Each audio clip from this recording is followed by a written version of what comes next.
आज के इस विश्लेषण में हम सीधे उस रहस्य पर बात करेंगे जो फाइनेंशियल फ्रीडम यानी आर्थिक आज़ादी की सच्चाई उजागर करता है। शुरुआत एक ऐसी कड़वी सच्चाई से करते हैं जो दिखाती है कि आम लोग पैसे के बारे में क्या सोचते हैं और फाइनेंशियली फ्री लोग उनसे बिल्कुल अलग कैसे ऑपरेट करते हैं। अब जरा इस आंकड़े को देखिए। दुनिया के लगभग 90% लोग अपनी पूरी जिंदगी बस पैसों के लिए काम करने में बिता देते हैं, लेकिन एक बहुत ही शांत छोटा सा हिस्सा, करीब 10% लोग ये समझ जाते हैं कि पैसों को अपने लिए काम पर कैसे लगाया जाए। ये एक सिंपल सा चार्ट अपने आप में पूरी कहानी बयान कर देता है। तो यहाँ सबसे बड़ा सवाल ये उठता है, आखिर सिर्फ 10 में से एक इंसान ही फाइनेंशियल फ्रीडम क्यों हासिल कर पाता है? जब पढ़ाई, शुरुआती मौके और परिस्थितियां लगभग एक जैसी होती हैं, तो नतीजे इतने अलग क्यों? यही आज की चर्चा का मूल रहस्य है, जिसे हम मिलकर सुलझाएंगे।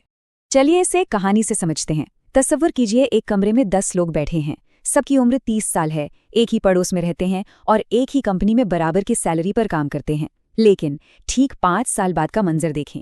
उनमें से एक पूरी तरह आज़ाद हो चुका है, उसकी कोई कार की ईएमआई नहीं है और उसका वेल्थ पोर्टफोलियो लगातार बढ़ रहा है, जबकि बाकी 9 आज भी उसी चक्रव्यूह में फंसे हुए हैं।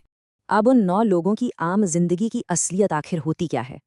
महीने के आखिर में एक आंख बंद करके डर डर के बैंक बैलेंस चेक करना, कभी ना खत्म होने वाली ईएमआईज भरना, क्रेडिट कार्ड्स की लिमिट्स पूरी क्रॉस कर देना और अगली सैलरी का ऐसे इंतजार करना जैसे किसी चमत्कार का।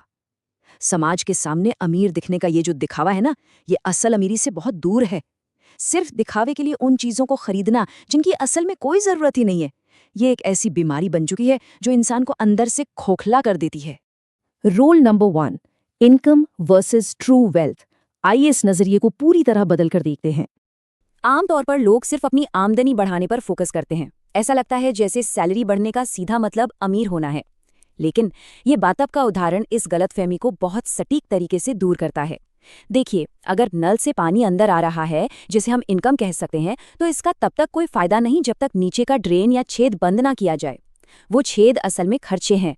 नल को और तेज खोलने का यानी सैलरी बढ़ाने का कोई लॉजिक ही नहीं बचता अगर खर्चों को रोका ना जाए और सारा पानी बही जाए। इसलिए सबसे अहम मुद्दा ये निकल कर आता है कि असली लक्ष्य सिर्फ एक बड़ा पेचेक हासिल करना नहीं होना चाहिए। असली गोल ऐसे एसेट्स बनाना है जो वक्त के साथ लगातार बढ़ते रहें। सच मानिए, अगर किसी की सैलरी हर महीने 2 लाख रुपए भी है ना, पर उसकी लाइफस्टाइल का खर्चा उसकी आमदनी से भी ज्यादा तेज भाग रहा है, तो स्ट्रेस और टेंशन कभी कम नहीं होगी। पैसों की कमी फिर भी महसूस होती रहेगी। अब आते हैं रूल नंबर 2 पर, मेकिंग मनी वर्क 24/7, यानी पैसों से 24 घंटे 7 दिन काम निकलवाना। आजकल सोशल मीडिया पर पैसिव इनकम का मतलब सिर्फ महंगी गाड़ियां दिखाना बन गया है, लेकिन असल में इसका सीधा सा मतलब है अपनी आमदनी को अपने समय और मेहनत से बिल्कुल अलग कर देना। वॉरेन बफेट का ये कोट देखिए, जो फाइनेंशियल वर्ल्ड का सबसे बड़ा सच है।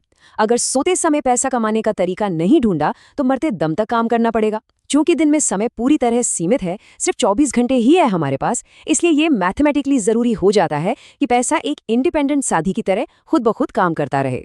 तो जो लोग खामोशी से फाइनेंशियल आज़ादी पाते हैं, वो आखिर करते क्या हैं? वो ऐसे साइलेंट सिस्टम्स बनाते हैं जो कभी ब्रेक नहीं लेते, जैसे कि businesses, YouTube channels, digital products, rental properties या फिर स्मार्ट इन्वेस्टमेंट्स। इन सिस्टम्स के जरिए हर एक रुपए को एक ऐसे वफादार कर्मचारी में बदल दिया जाता है जो दिन रात लगातार मुनाफा कमाता रहता है बिना किसी छुट्टी के। मूव करते हैं रूल नंबर 3 पर, रिस्क एंड कॉन्शियस स्पेंडिंग, खतरा और समझदारी से खर्च करने की कला। अपनी मेहनत की जमा पूंजी को खोने का डर अक्सर समझदार और नासमझ फैसलों के बीच की एक बड़ी दीवार होता है। यहाँ एक डरावना पर सच्चा गणित देखिए जिस पर लोग ध्यान ही नहीं देते। अगर किसी इन्वेस्टमेंट में 50% का नुकसान होता है ना, तो ठीक वापस उसी स्थिति में आने के लिए पूरे 100% मुनाफे की जरूरत पड़ती है। 0 पर आने के लिए डबल मेहनत। यही वजह है कि स्मार्ट इन्वेस्टर्स उन हवाई ट्रेंड्स या मीम कॉइन्स पर कभी जुआ नहीं खेलते जहां पैसा पूरी तरह डूबने का खतरा हो। नए और अनुभवी लोगों की सोच में जमीन आसमान का अंतर होता है, जो इन 2 सवालों से पूरी तरह साफ हो जाता है। नए लोग हमेशा पूछते हैं, इसमें मिलेगा कितना, प्रॉफिट क्या है, जबकि एक्सपर्ट्स पहले ये पूछते हैं, इसमें जा कितना सकता है, डाउनसाइड क्या है। फाइनेंशियली फ्री लोग हमेशा प्रोबेबिलिटी का एक बहुत ही स्ट्रिक्ट गेम खेलते हैं, जहां उनका पूरा फोकस अपने रिस्क को कम से कम रखने पर होता है। और जब खर्चों की बात आती है तो कॉन्शियस स्पेंडिंग यानी सोच समझकर खर्च करने का मतलब बड़ा क्लियर है। इसका मतलब है लायबिलिटीज पर सस्ता रहना, जैसे एक पुरानी चलाऊ कार रखना या दोपहर में घर का बना खाना खाना। लेकिन इसके ठीक उलट, जो चीजें हेल्थ, स्लीप या प्रोडक्टिविटी को वाकई बेहतर बनाती हैं, जैसे एक प्रीमियम मैट्रेस या कोई बेहद आरामदायक अर्गोनॉमिक चेयर, उन पर दिल खोलकर खर्च करना। ये दिखावे पर पैसा बहाना नहीं है, ये अपनी वैल्यू बढ़ाने पर पैसा लगाना है। Rule number 4, the magic of compounding. Compounding का जादू, जिसे सच में दुनिया का 8वां अजूबा कहा जाता है।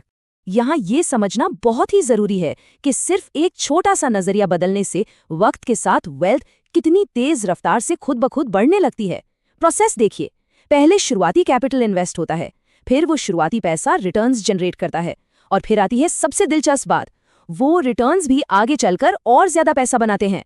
यही वो शानदार कंपाउंडिंग स्नोबॉल है, जहां शुरुआत में लगाया गया पैसा आगे चलकर पूरी मेहनत खुद ही करने लगता है। इस इनविजिबल कैलकुलेटर के कॉन्सेप्ट को जरा ध्यान से समझिए।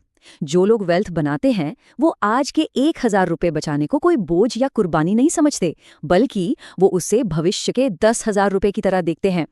जब वो फिजूल खर्ची रोकते हैं तो वो दरअसल अपने भविष्य की आज़ादी खरीद रहे होते हैं। बस यही छोटा सा मेंटल शिफ्ट उन्हें आगे बढ़ने से रोकने नहीं देता।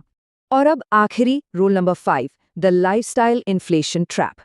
ये एक ऐसा खतरनाक जाल है जो अच्छी खासी कमाई करने वालों को भी कंगाल करके रख देता है। ये दरअसल एक ऐसा ट्रैप है जिसके अंदर लोग बिना सोचे समझे खुशी खुशी चलकर चले जाते हैं। लाइफस्टाइल इन्फ्लेशन आखिर है क्या? ये एक साइलेंट किलर है। होता यह है कि जैसे जैसे आमदनी बढ़ती है, ठीक उसी रफ्तार से खर्चे भी बढ़ने लगते हैं। इसका सीधा सा नतीजा ये निकलता है कि भले ही नई जॉब मिले, बोनस आए या सैलरी रेज हो जाए, असली नेट वेल्थ यानी एक्चुअल बचत बिल्कुल वहीं की वहीं रुकी रहती है। यहाँ इस टेबल को देखिए कि लोग इस जाल में आखिर फंसते कैसे हैं। नई जॉब मिली, एक नई महंगी कार आ गई, सैलरी बढ़ी, एक और बड़े घर में शिफ्ट हो गए, ईयरली बोनस मिल गया, तो तुरंत एक बड़ी फॉरेन वेकेशन प्लान हो गई। अब जरा सोचिए, इन सभी एक्स्ट्रा इनकम वाले इवेंट्स का आखिर में नेट वेल्थ पर क्या असर हुआ? 0, एकदम सिफर। यही वो ट्रैप है जो एक अच्छी आमदनी वाले इंसान को कभी भी आर्थिक रूप से आज़ाद नहीं होने देता। पर इसके विपरीत समझदार लोगों का तरीका बिल्कुल अलग होता है। उनका ध्यान सीधा इन्वेस्टमेंट्स पर होता है। वो अपने सैलरी रेज को तुरंत इन्वेस्टमेंट्स में डालते हैं, अपनी SIPs यानी सिस्टमैटिक इन्वेस्टमेंट प्लान्स को बढ़ाते हैं, अपने पोर्टफोलियो को बेहद तेजी और अग्रेसिव तरीके से ग्रो करते हैं। वो सबसे पहले उस एसेट वाले स्नोबॉल को बड़ा करते हैं, ना कि अपनी करंट लाइफ को और ज्यादा खर्चीला बनाते हैं। इस पूरी चर्चा का निष्कर्ष सिर्फ इस एक लाइन में समेटा जा सकता है, सबसे पहले एसेट्स बनाए जाएं और फिर भविष्य में उन्हीं एसेट्स को अपने आप उस महंगी लाइफस्टाइल के लिए पे करने दिया जाए। यही वो सबसे बड़ा अंतर है जो सिर्फ दिखावे के अमीर होने और असल में खामोशी से अमीर बनने के बीच एक बेहद मजबूत लकीर खींचता है। तो इस विश्लेषण के आखिर में इस गहरे सवाल पर जरूर विचार होना चाहिए, क्या सच में एसेट्स बनाए जा रहे हैं या सिर्फ एक और महंगी लाइफस्टाइल को मेंटेन किया जा रहा है? यही एक अकेला सवाल ये तय करेगा कि आने वाले समय में फाइनेंशियल रास्ता किस दिशा में जाएगा। आज के इस एक्सप्लेनर में बस इतना ही। इस सवाल पर खूब सोचिएगा।